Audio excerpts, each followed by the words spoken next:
সকালের টিফিন ঝিঙে আলু দিয়ে মাছের ঝোল, এটা কালকের। আর সঙ্গে রুটি বানিয়ে নিয়েছি, এটাই সকালবেলা আজকে খেয়ে নেব। এই সকালের টিফিন এটা। এখন শিলবাটায় মশলা বেটে নেব, লঙ্কা আদা, আর আজকে মাছের ঝোল হবে আদা লঙ্কা জিরা দিয়ে।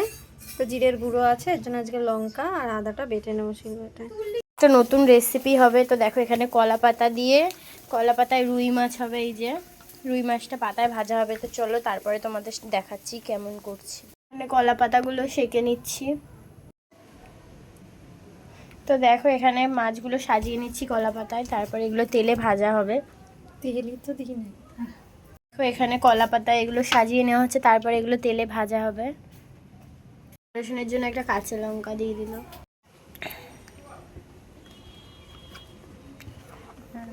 টাইট কর।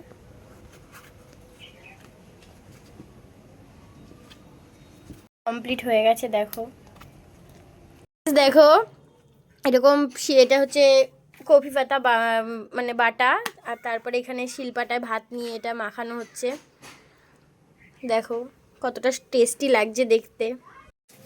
এটা হচ্ছে সাদা ভাত আজকে, আর এটা হচ্ছে কপি পাতা বাটা, ভেন্ডি ভাজা, আর এখানে মাছের ঝোল, আর এখানে রয়েছে আজকে হচ্ছে মাছ পাতুরি। দেখো দেখো গাইস, আজকে করেছিলাম মাছ পাতুরি।